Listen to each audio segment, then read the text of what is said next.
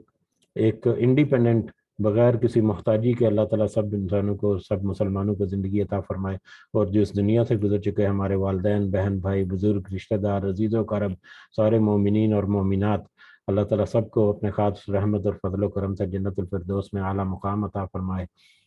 آمین یا رب العالمین۔ ربنا تقبل منا انک انت السمیع العلیم وتب علینا انک انت التواب الرحیم۔ سبحان ربک رب العزۃ عما یصفون وسلام علی المرسلین والحمد للہ رب العالمین۔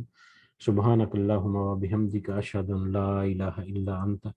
استغفرک واتوب الیک۔ جزاکم اللہ خیرا کثیرا۔ السلام علیکم ورحمۃ اللہ وبرکاتہ۔ وعلیکم السلام ورحمۃ اللہ وبرکاتہ۔